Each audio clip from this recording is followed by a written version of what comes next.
అవిశ్వాసం తీర్పు ఎలా ఉన్నా స్వాగతిస్తారు. అవిశ్వాసంలో పాల్గొన్న కార్పొరేటర్లు ఏ పార్టీ నుండి సపోర్ట్ చేస్తున్నారో తెలపాలి.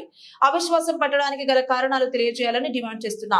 అవిశ్వాసంలో పాల్గొన్న 19 మంది కార్పొరేటర్లపై కేసులున్నాయి. డిప్యూటీ మేయర్ పై అనేక కేసులు ఉన్నాయి. ఎందుకు పీడీ యాక్ట్ కేసు బుక్ చేయలేదు? ఇప్పుడున్న కార్పొరేటర్లు భూ కబ్జాలకు అవినీతికి అడ్డం పడుతున్నారని నాపై అవిశ్వాస తీర్మానం పెట్టారు. భూ కబ్జాదారుని డిప్యూటీ శ్రీనివాస్ మేయర్ చేసుకుంటే భూములన్నీ లాక్కోవచ్చు. జవహర్ నగర్ అన్ని విధాలు అభివృద్ధి చేశారు. వాటికి ట్రేడ్ లైసెన్స్ ఎట్లిస్తుంది అంటే గవర్నమెంట్ ఎట్లుంది? ఎవరు పైసా ఇస్తే వానికి సపోర్ట్ చేయడమేనా? ఇదే విశాల్ మార్ట్ పైన ఎట్లొచ్చింది? మరి ట్రేడ్ లైసెన్స్ ఎట్లొచ్చింది? అంత పెద్ద బిల్డింగ్ కి పర్మిషన్ ఎట్లొచ్చింది?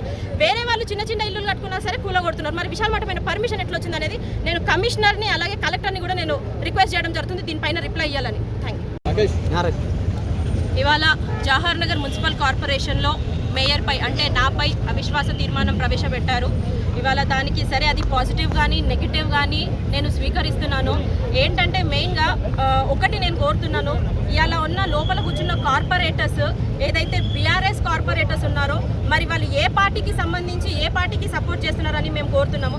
ఇవాళ ఏ పెద్ద మనుషులతో కొంతమందితో సపోర్ట్ తీసుకుంటున్నారు. ఇదే సుధీర్ రెడ్డి మన కాంగ్రెస్ నుంచి ఇవాళ మనకి ఇక్కడ కనిపిస్తుంది. సుధీర్ రెడ్డి మా దగ్గర బీఆర్ఎస్లో ఉన్న ఎక్స్ ఎమ్మెల్యే ఇవాళ కాంగ్రెస్లో జాయిన్ అయ్యి అదే సుధీర్ రెడ్డి ఇప్పుడు అక్కడ వాళ్ళకి సపోర్ట్ చేస్తున్నాడు. మరి ఈ బీఆర్ఎస్ పార్టీ కాంగ్రెస్ కలుపుకొని ఏం చేస్తుందో నాకైతే అర్థం కావట్లేదు. ఇవాళ నా పైన అవిశ్వాస తీర్మానం పెట్టడానికి నేను వాళ్ళని రీజన్ ఏంది అని అడుగుతున్నా.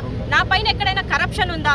పోనీ నా పైన ఏమైనా కేసెస్ ఉన్నాయా? నేను ఎక్కడన్నా ఎవరి దగ్గరన్నా నేను ఏమైనా పైసలు తీసుకున్నానా? పోనీ మున్సిపల్ ఆఫీస్లో ఏమైనా మోసాలు చేశానా? ఇవాళ లోపల కూర్చున్న కార్పొరేటర్లు ఏదైతే 19 మంది కార్పొరేటర్లు ఉన్నారో వాళ్ళ పైన ఎంతమంది పైన ఎన్ని కేసులు ఉన్నాయి? మరి ఇదే డిప్యూటీ మేయర్ పైన దాదాపు 20 కేసులు ఉన్నాయి. మరి ఎందుకు ఆ డిప్యూటీ మేయర్ పైన ఇవాళ పీడీ యాక్ట్ బుక్ చేయట్లేదు? అంటే వాళ్ళు ఎన్ని కేసులు, ఎన్ని మోసాలు చేయని, ఎన్ని కబ్జాలు చేయని, ఏమన్నా చేయని పట్టించుకోదా గవర్నమెంట్? ఇవాళ అందులో కూర్చున్న మేక లలిత యాదవ్ ఆమె పైన లిటరలీ షోకాస్ నోటీస్ వచ్చింది. మరి ఆ షోకాస్ నోటీస్ ఎక్కడ పోయింది? ఇదే శాంతి కోటేష్ పైన షోకాస్ నోటీస్ వచ్చింది. ఇదే పల్లి రోజా శ్రీనివాస్ పైన షోకాస్ నోటీస్ వచ్చింది. మరి వీళ్ళ ముగ్గురు ఓట్లు ఎట్లా కంటిన్యూ చేస్తున్నారు?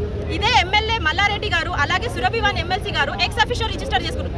వాళ్ళ ఓట్లు ఎట్లా కన్సిడర్ చేయరు? ఇవాళ నేను ఇక్కడ ఏదైతే కార్పొరేటర్స్ ఉన్నారో ఒకప్పుడు అదే కార్పొరేటర్స్ గుడిసెలలో ఉన్నోళ్ళు ఇవాళ ఎట్లా సంపాదిస్తున్నారు? వాళ్ళ పర్సనల్ బిజినెస్ ఏంది? మెయిన్గా వాళ్ళు చేసేది ఏంటంటే భూ కబ్జాలు, దందాలు ఇవి చేస్తున్నారు.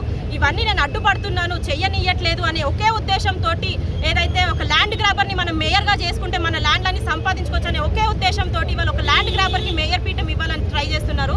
ఇవాళ నేను యాజ్ ఎ మేయర్గా వచ్చినప్పటి నుంచి జవహర్ నగర్ ఎంత డెవలప్మెంట్ అయిందో మీ అందరు గమనిస్తున్నారు. ఇవాళ మనం నిల్చున్న ఇదే CC road, double divider road ఎవరైపించారు, ఎవరి హయాంలో అయిందో మీరందరూ గమనిస్తున్నారు. నేను కార్పొరేటర్స్కి రిక్వెస్ట్ చేసేది ఏంటి అంటే ఇప్పటికైనా బుద్ధి తెచ్చుకోండి, తెలివి తెచ్చుకోండి, డెవలప్మెంట్ పైన పడండి అమ్మ, పైసల పైన కాదు. నేను కమర్షియల్ వాళ్ళని నేను ఎంటర్టైన్ చేయను, సపోర్ట్ చేయను. మీరు అవిశ్వాసం పెడతారా పెట్టండి, మీరు ల్యాండ్లు చేసుకుంటారా చేసుకోండి, అవి నాకు సంబంధం లేదు. నేను ఒకటే పోరాడతా, యాజ్ అ మేయర్గా నేను ఉండాలని కోరుతున్నా. మీ అందరికీ రిక్వెస్ట్ చేసేది ఏంటంటే అఫీషియల్స్ వాళ్ళ పైన యాక్షన్ తీసుకోవాలి. ఇదే డిప్యూటీ మేయర్ పైన మరి 20 కేసుల పైన ఎంక్వైరీ చేయాలని కోరుతున్నా. ఇదే షోకాస్ నోటీసులు వచ్చిన 3 కార్పొరేటర్స్ పైన కూడా ఎంక్వైరీ చేయాలని కోరుతున్నా. మెయిన్గా కండువా కప్పుకొని పార్టీని మోసం చేయొద్దు అని కోరుతున్నాను. ఏ పార్టీలో ఉంటే అదే పార్టీకి బరాబర్ సపోర్ట్ చేయండి అని కోరుతున్నా. ఇలా మేకతోలు కప్పుకున్న పులిల లెక్క వెంటబడొద్దని కోరుతున్నాను. Thank you.